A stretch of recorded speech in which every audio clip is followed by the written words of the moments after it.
Euh, tu as vécu la Coupe du Monde 2018, tu as vécu l'Euro 2021. En quoi, cette année, le management de Didier Deschamps a-t-il changé par rapport aux deux précédentes compétitions?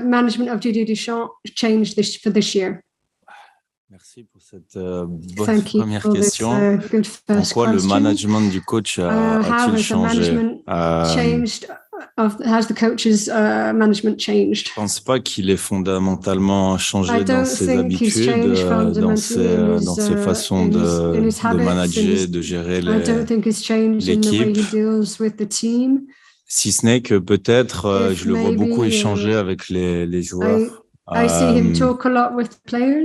Peut-être que c'était peut-être un peu moins le cas avec moi à l'Euro, ou je sais pas, mais en tout cas, il parle beaucoup aux joueurs tous les jours, et encore plus quand on se rapproche du match. Voilà, il est dans cet échange, cette communication pour toujours essayer d'améliorer les choses. Et après, il n'a pas vraiment changé pour moi. Toujours cette même volonté de compétiteur de gagner et encore gagner. Bonjour Olivier, sur votre gauche. Bonjour. Bertrand Latour, la chaîne L'équipe. Vous venez de battre le record de Thierry Henry. Vous semblez enfin faire consensus autour de vous. Est-ce que vous avez la satisfaction d'être arrivé à ça, que ce soit médiatiquement et auprès du grand public? Vous vous dites quand même que les gens ont la meilleure mémoire par rapport à ce que vous avez vécu tout au long de votre carrière, notamment en équipe de France? Ce record, il me rappelle forcément toutes les années qui sont passées, 11 ans en équipe de France, avec beaucoup de très bons souvenirs, des hauts, des très hauts, des moments un peu plus bas.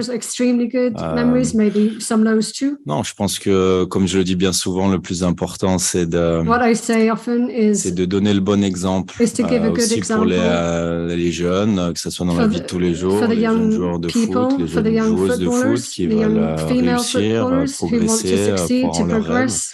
J'ai un parcours qui fait que je suis arrivé en équipe de France à 25 ans. J'ai pas connu le très haut niveau à 20 ans. Et si ça peut être aussi un exemple à ceux qui ont un parcours atypique, un peu comme le mien, c'est une immense fierté. Ça montre que voilà, dans la vie, il faut savoir être patient, travailler. On ne peut pas tout avoir tout de suite.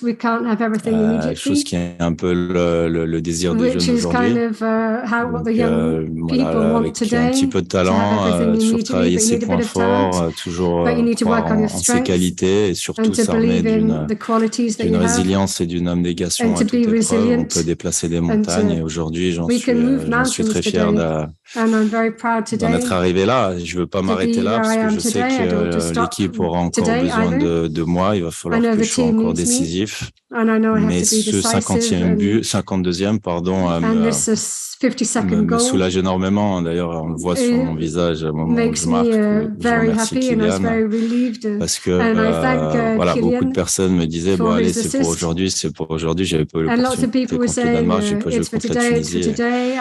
Voilà, pour moi, le fait d'avoir l'occasion de nous mettre sur les bonnes rails sur ce match-là avait beaucoup d'importance pour moi. Bonjour Olivier, Xavier Montferrand de Radio France devant vous. Nos amis anglais parlent de bromance dans votre relation avec Kylian. Est-ce que vous pouvez justement nous parler de cette photo magnifique on voit Kylian dans vos bras. Est-ce que vous pouvez nous reparler de cette relation que vous avez désormais d'amitié, j'ai l'impression, avec Kylian qui est plus jeune? Il n'y avait rien de calculé, je vous rassure. Donc voilà, on s'est retrouvés là, dans un moment, ça fait une très, très jolie photo. J'ai beaucoup rigolé d'ailleurs sur les montages. C'est simplement naturel, la spontanéité, le sport de haut niveau et le football en particulier nous font vivre des moments magiques comme ça. Alors, bien sûr, c'est pas le but victorieux de la finale de la Coupe du Monde. Encore une fois, pour moi, ça voulait dire beaucoup. Et chaque match sera chaque match tous les matchs sont difficiles à gagner. Vraiment marquer le premier but, c'est une étape importante pour gagner les matchs. Et on sait combien c'est dur d'enchaîner après. Donc, ce but a été un énorme soulagement. Et oui, ma relation avec lui, elle est très bonne. Pour moi, elle a toujours été. Et donc, ça se voit aujourd'hui sur le terrain. On prend surtout beaucoup de plaisir à jouer ensemble, pas que tous les deux. Et c'est cet enthousiasme communicatif qu'on veut transmettre, véhiculer dans cette équipe. This is what we want to try and share to the younger players. Et aussi pour donner du plaisir à nos supporters. And also to make our supporters happy. C'est Simon du Parisien. Juste après ce but, tu as pris la parole pourquoi, à ce moment-là, tu as estimé qu'il fallait parler au groupe?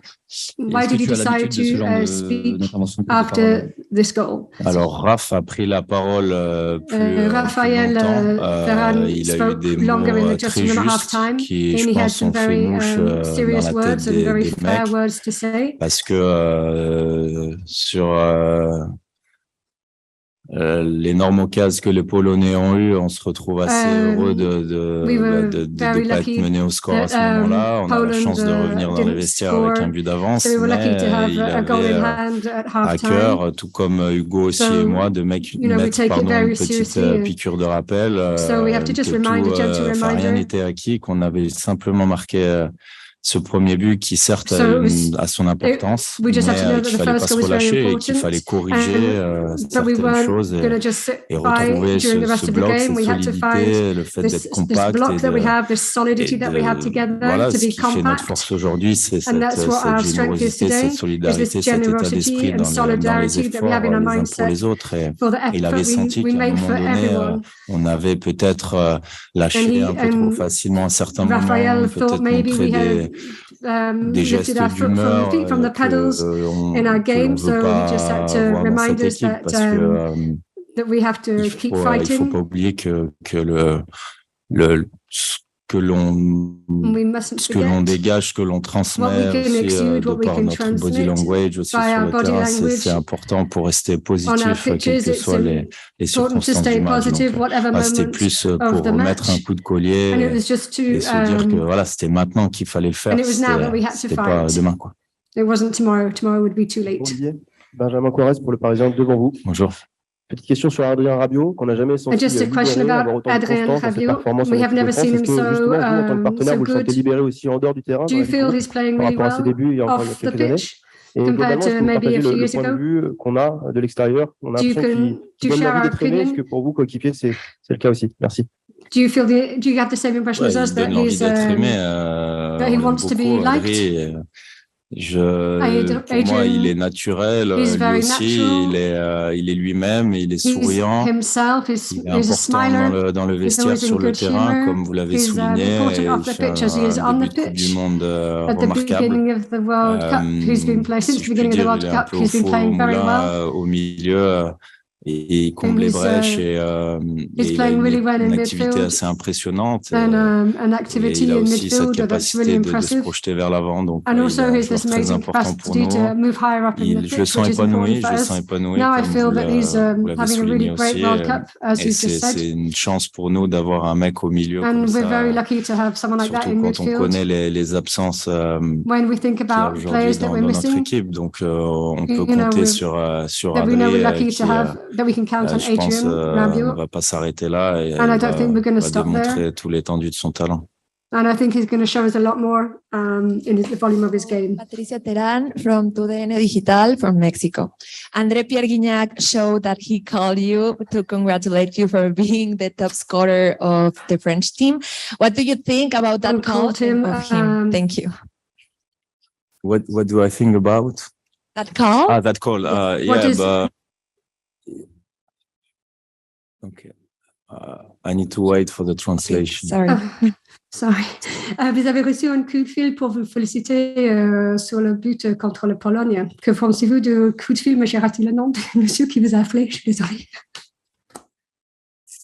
Ouais, Dédé, j'étais à table, il était tard et je reçois so he un received appel. J'ai pas eu forcément le temps de répondre à tous les messages. And I didn't have time to answer all the calls. Et pour le coup, là, un appel en FaceTime de Dédé, je l'ai vu. So he received a call on FaceTime and that was a lovely thing. Je voulais voir sa bonne tête qui me manque. Ça me rappelle aussi les super souvenirs qu'on a passés ensemble en 2016 à l'Euro où on avait vraiment aussi une super équipe. Voilà, Dédé, c'est un pote et c'est quelqu'un que j'estime beaucoup et on est en contact et il a tenu à me féliciter comme ça en direct. Great that he congratulated me pour moi, directly through FaceTime. C'était une bonne surprise de That was a great surprise to see him call me. So I wasn't expecting that. Bonsoir Olivier. Jérémy Talbot pour l'AFP. Les 52 buts que vous avez atteints récemment, c'est également le même total que 50 goals that you've scored is the same record as Harry Kane. En quoi est-ce différent de vous dans le jeu? Est-ce que vous avez What's different about your game styles? Est-ce que vous en avez parlé avec Hugo Lloris? Have you spoken with Hugo Lloris about the way that Harry Kane plays, that he moves them? Ouais, on en a déjà parlé avec Hugo. C'est un joueur we've spoken with Hugo Lloris about Harry Kane. Un profil qui peut être comparé au mien parce qu'il he has a profile that can maybe be compared to mine. Et il a un très He's bon very jeu powerful. Très bien aussi dos au but. And he plays back to the goal. Je pense que sur ces derniers mois et ces dernières années, c'est un joueur aussi qui aime bien redescendre un peu plus bas, he likes moving down the pitch to be more involved in the game. Je sais pas si c'est une volonté de son coach ou une volonté personnelle, mais il est très à l'aise aussi. Il fait beaucoup de passes décisives, donc ça reste un buteur. Il est assez clinique dans la surface, mais il sait aussi mettre en valeur ses partenaires et trouver des passes décisives qui font mal aux adversaires. Donc c'est sûr que c'est un atout pour l'Angleterre qu'il va falloir surveiller de très près.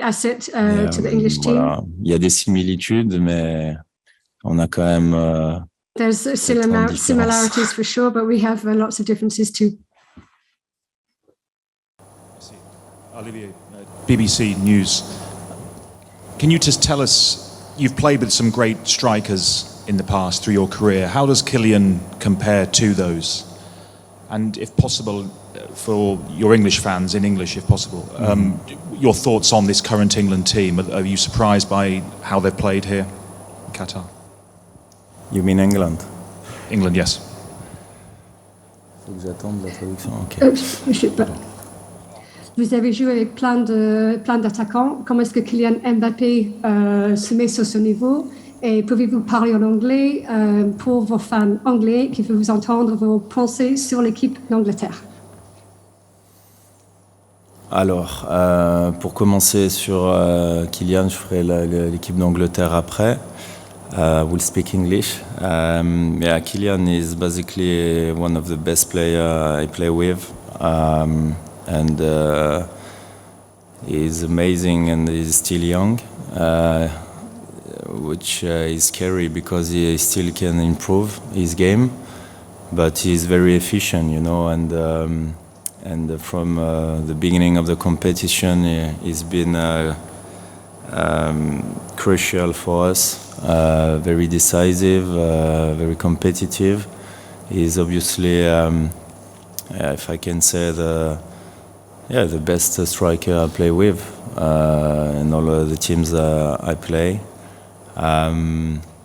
But I think we still have not seen the best of Kylian. I hope it's gonna come soon, and he will beat all the records. So I know that, you know also.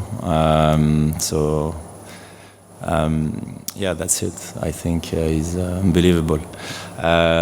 For England, they so far they had the good tournament. I hope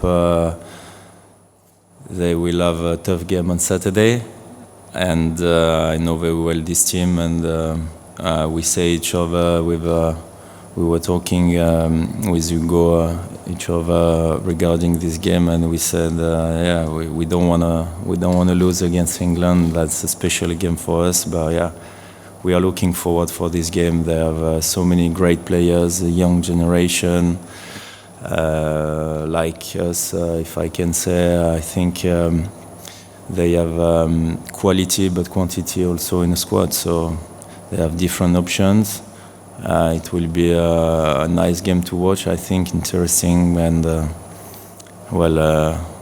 I hope it's gonna go well. It's gonna go well for us. Bonjour Olivier, ici en face, Guillaume Lenné pour le journal Ouest France.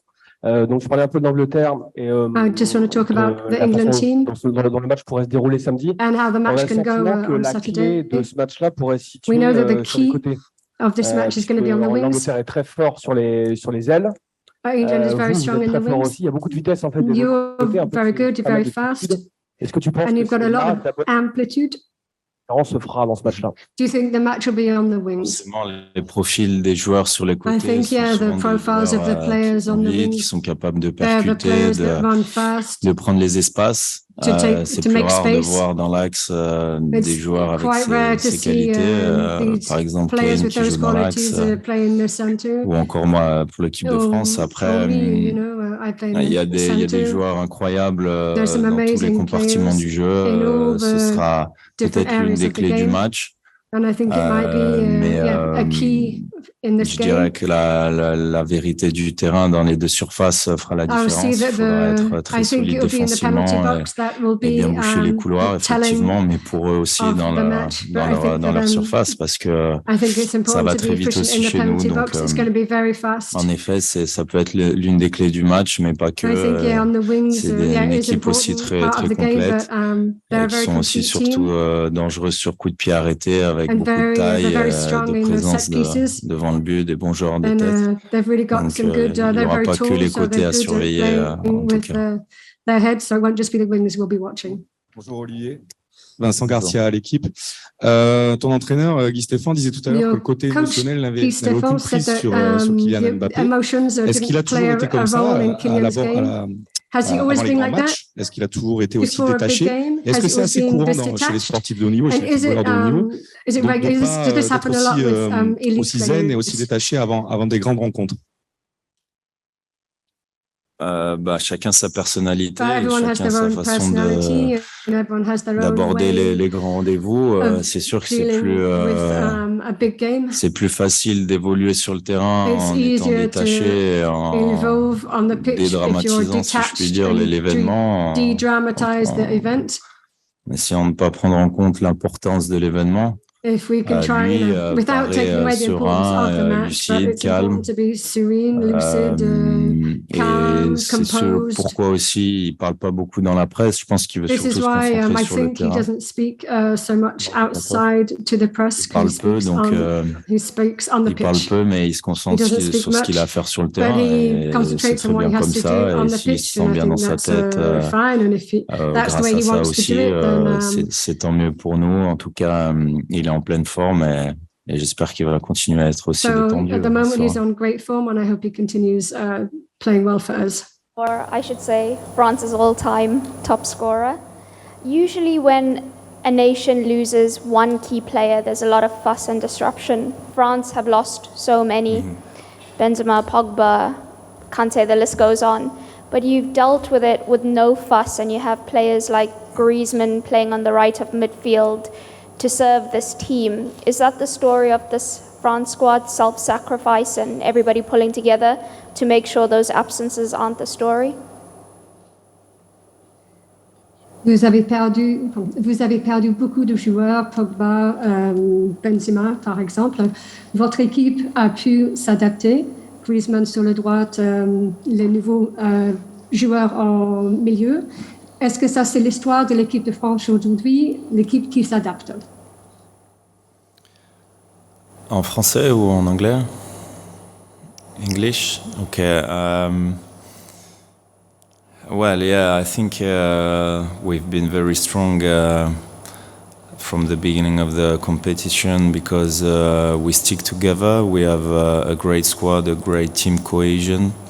And we want to remember the boys who stay at home because they were injured.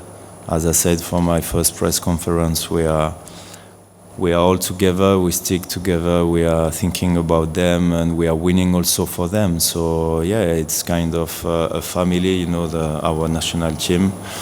And we feel blessed because obviously we have got so many qualities and talent in the team. So yes, unfortunately we don't have these great players, but we still have the quality in the squad to do great stuff. So that's why I think thanks to this team spirit, we want to go as far as we can. Olivier, Angus Scott from ITV Sport. No one has defended a World Cup since Brazil 60 years ago. How confident do France feel that they could emulate that team of 1958 and 1962? How much confident? Oh, sorry. Personne n'a défendu le titre depuis Brésil en 58 et 62. Comment est-ce que la France pense qu'ils peuvent réussir défendre votre titre? No overconfidence from us, don't worry. No, we are confident as a team. We know our qualities, but we still gonna face a stronger English team in quarterfinal, and still have 3 games to win to equalize this record. We don't want to think about that. We know that it would be huge for history to do this amazing thing, but we are just focused on England first, trust me, and then we will see. But yeah, that's it. Ciao Olivier, Luca De Capitani della RAI, se possibile in italiano. 2 domande veloci. Certo. La prima è: chi è secondo te fino a questo punto il 9, l'attaccante più forte del mondiale? E la seconda, dopo il record di gol nella nazionale francese, hai qualcosa da dire a chi pensava 2 anni fa, quando hai lasciato Londra, che eri un giocatore quasi finito? Chi pensava a questo, che ero Si pensava che fossi venuto a Milano perché eri a fine carriera, prima di arrivare avevi poco... a Milan? Ah sì, ok.